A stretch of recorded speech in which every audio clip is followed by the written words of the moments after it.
E aí, pessoal que acompanha o Bom Funcionando, vamos para mais uma aula. Na aula de hoje, nós vamos descrever o cerebelo, essa estrutura tão pequenininha, mas tão importante para o controle dos movimentos voluntários e também para a manutenção do equilíbrio, né? Então, hoje, as descrições anatômicas detalhadas são sobre o cerebelo. E se você ainda não é inscrito no canal, se inscreve, ativa o sininho, compartilha com seus amigos que também são apaixonados pela anatomia e vamos aprender todo mundo juntos. Na aula de hoje, nós vamos terminar a descrição dessa região mais volumosa do sistema nervoso central, o encéfalo. Hoje, o tema principal é o cerebelo. O cerebelo, esse termo, vem do latim e significa pequeno cérebro.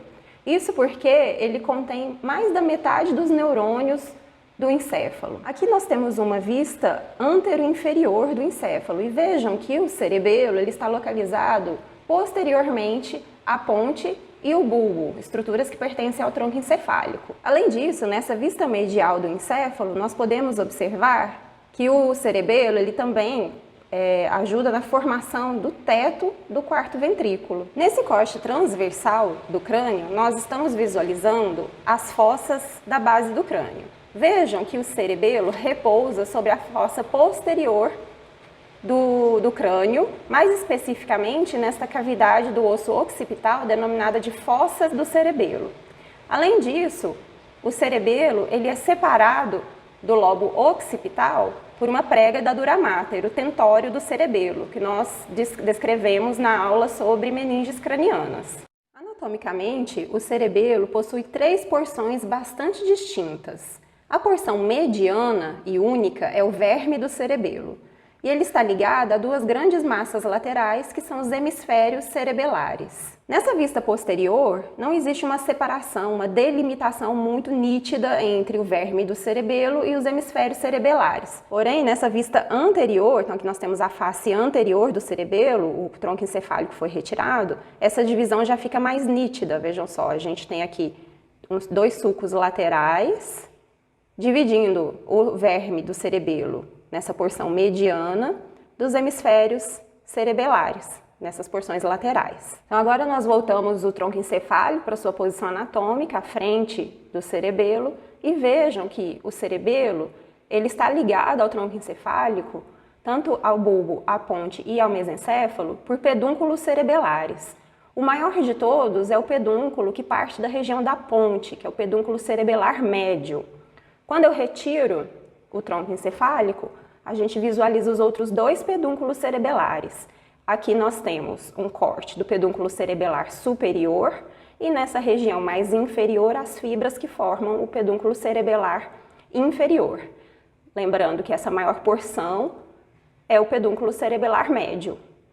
Esses pedúnculos também podem ser vistos em cortes na região do tronco encefálico. Nessa vista posterior, então vejam só, a gente retirou o cerebelo, nós estamos vendo aqui o quarto ventrículo, essa porção maior é o corte do pedúnculo cerebelar médio, aqui nós temos também em corte o pedúnculo cerebelar superior e inferiormente, menorzinho aqui, o pedúnculo cerebelar inferior. O cerebelo ele possui várias funções complexas, principalmente relacionadas à motricidade.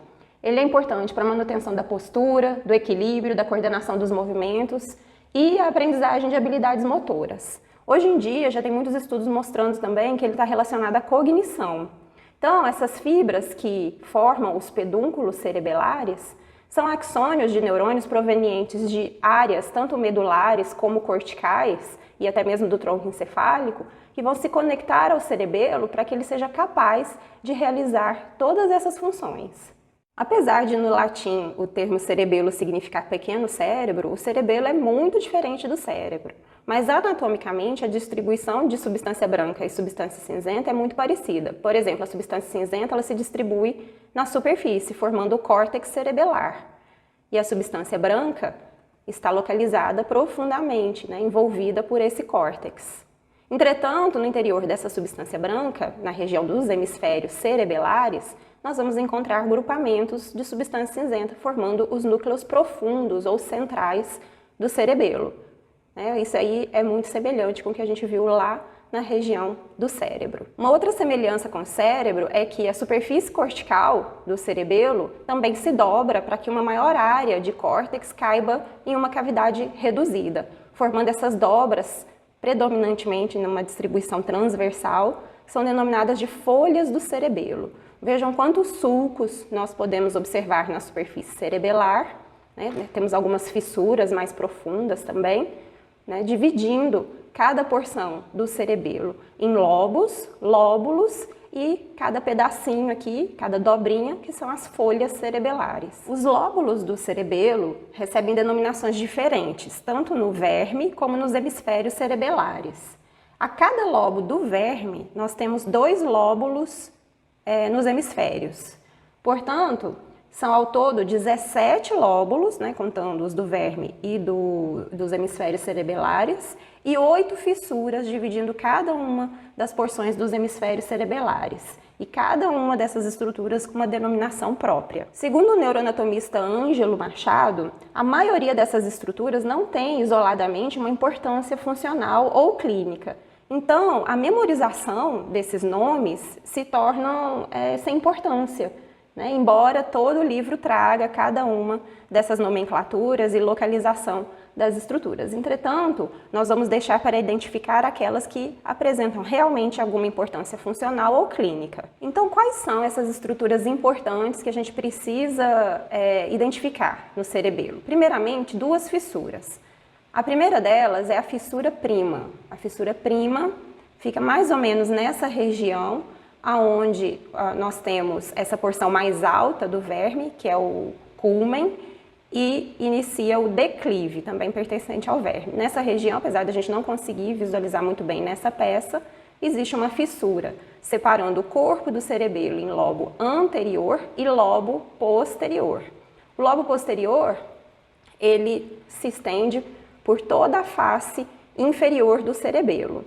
Então, aqui nós temos uma vista superior, posterior e inferior. E agora uma vista anterior do cerebelo com o tronco encefálico retirado. Vejam só, a gente está vendo os cortes dos pedúnculos cerebelares. Nessa vista anterior, a gente consegue visualizar a outra fissura importante do cerebelo, que é a fissura posterolateral. Essa fissura, ela divide essa estrutura que pertence ao verme, chamado de nódulo, e essa outra estrutura, que é o flóculo, do restante do lobo posterior do cerebelo. Então, aqui a gente tem o que a gente conhece como lobo flóculo nodular.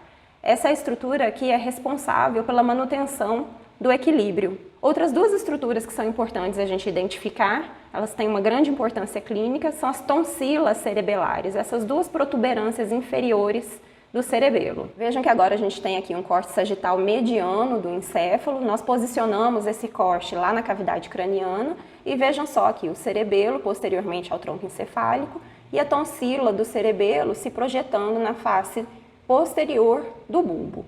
Vejam que aqui a gente tem o forame magno e aqui a gente consegue entender a importância clínica da tonsila cerebelar. Essa relação ela é importante porque em algumas situações a tonsila ela pode se deslocar caudalmente, ou seja, inferiormente, né? Por exemplo, em elevações da pressão intracraniana, alguns traumas nessa região, pode provocar o que a gente conhece como hérnia de tonsila. Né? Essa hérnia ela penetra no forame magno e acaba comprimindo o bulbo. E nessa região posterior do bulbo nós temos os centros respiratórios e cardiovasculares, né? Centros de controles cardiorrespiratórios. Então, eu posso provocar uma parada cardiorrespiratória no indivíduo e levar essa pessoa ao óbito.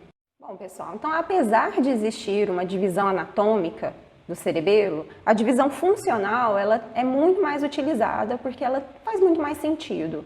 Né? Na divisão funcional, o cerebelo ele é dividido longitudinalmente em algumas zonas. Nessa região mediana, que compreende o verme do cerebelo, nós temos a zona medial.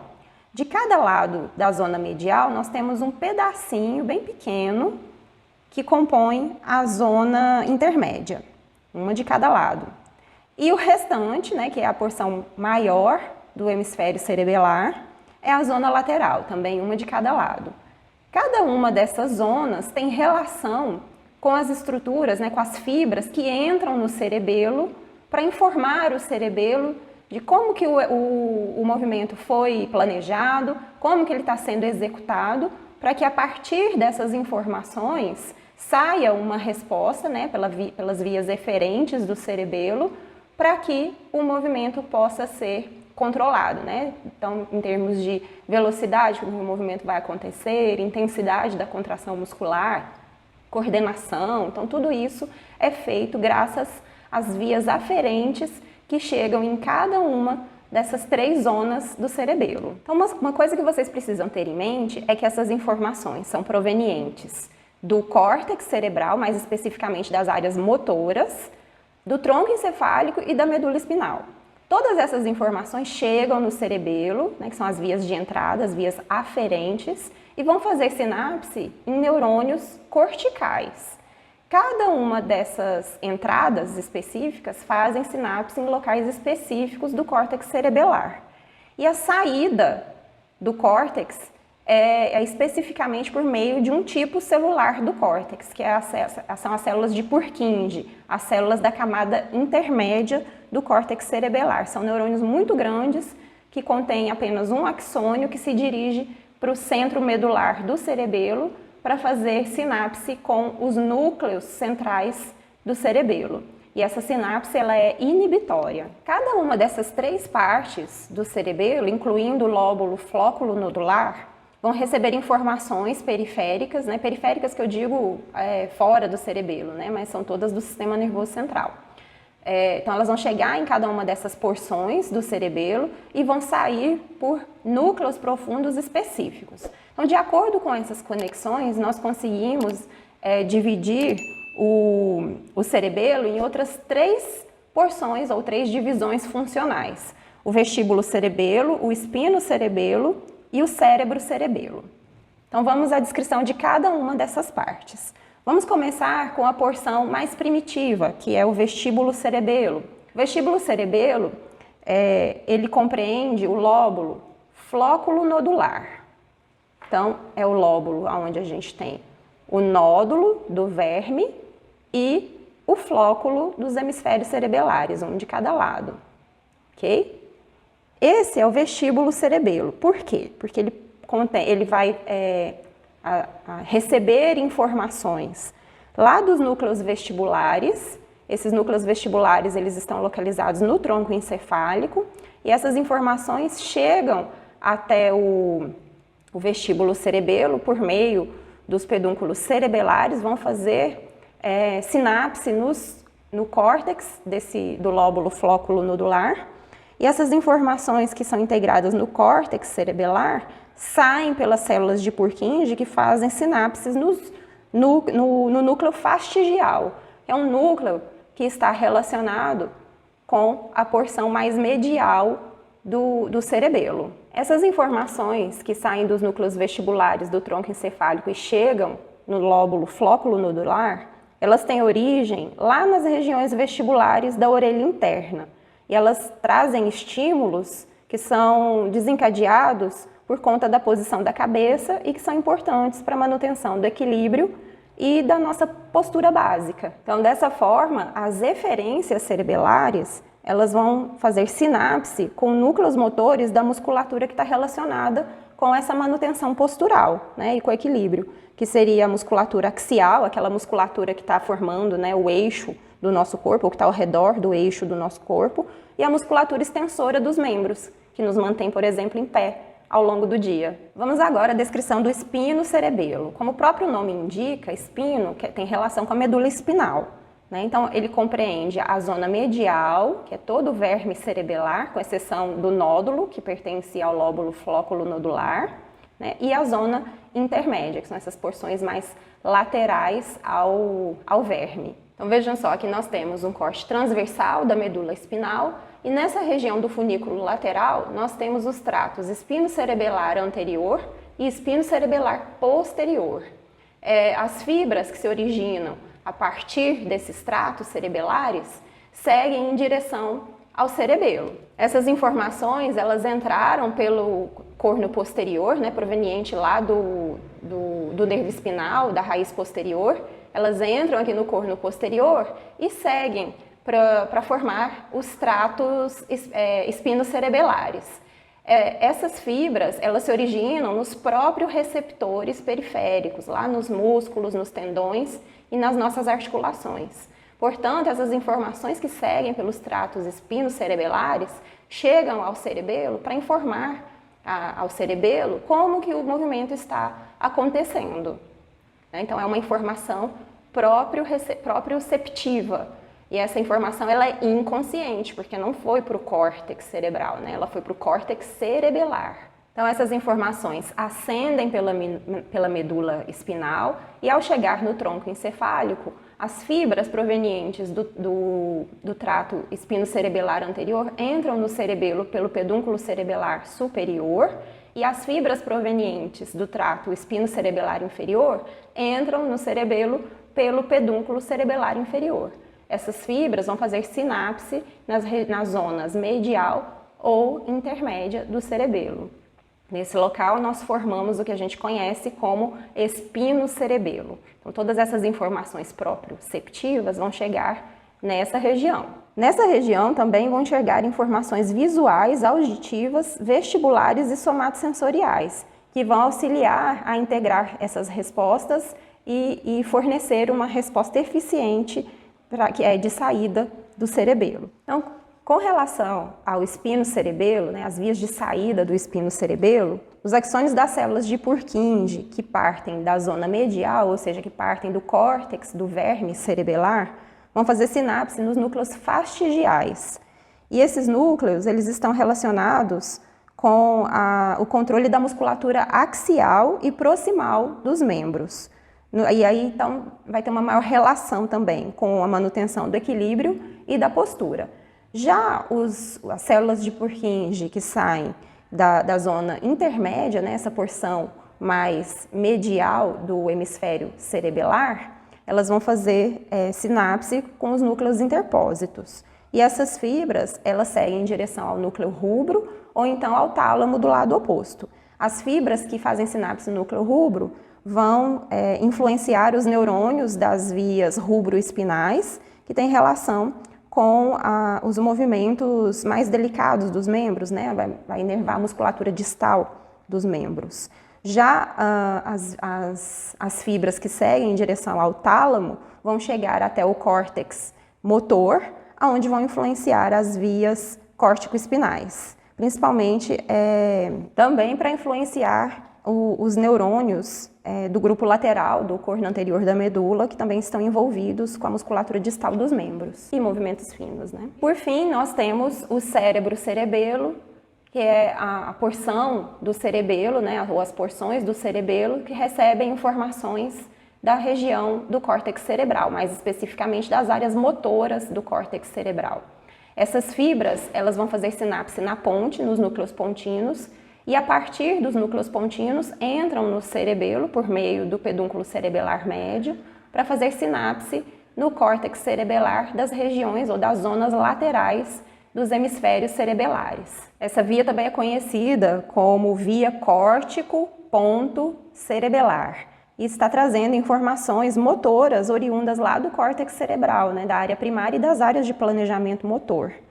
Essas projeções, elas vão informar o cerebelo, principalmente como que o movimento foi planejado. Então, de forma bem resumida, o que o cerebelo vai fazer? Ele vai integrar essas informações provenientes da medula e do tronco encefálico, né, que são informações que mostram como o movimento está acontecendo, vai comparar as informações provenientes do córtex motor, né, que são as informações de como o movimento foi planejado, e aí vai produzir uma resposta, né, uma saída que vai controlar este movimento. Então, no caso do cérebro-cerebelo, as fibras de Purkinje que saem do córtex da região lateral vão seguir para o núcleo denteado, onde vão fazer sinapse. Aí do núcleo denteado sai a resposta de volta para o córtex cerebral, para a área motora do córtex cerebral. Essa resposta, ela vai ter relação principalmente com a musculatura distal dos membros, que são responsáveis por movimentos finos e envolvem múltiplas articulações.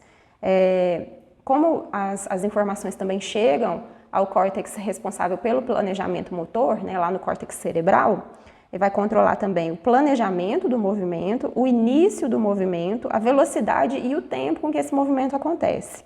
É por isso que distúrbios cerebelares nessa região lateral causa o tremor de ação, que é aquele tremor que acontece durante o movimento, né, e a dismetria, que seria aquele problema que a gente não consegue medir muito bem a velocidade com que o movimento acontece, ou a gente não consegue alcançar um alvo, né? Por exemplo, colocar a ponta do dedo na ponta do nariz é uma tarefa muito difícil para quem tem lesão nessa região lateral do cerebelo. Uma outra característica funcional que diferencia o cerebelo do cérebro é que as suas vias aferentes, assim como as eferentes, né, ou seja, as vias que entram e as vias que saem do cerebelo, quando não são homolaterais, ou seja, entram ou saem do cerebelo pelo mesmo lado, elas sofrem duplo cruzamento, ou seja, cruzam duas vezes, né, para o lado oposto.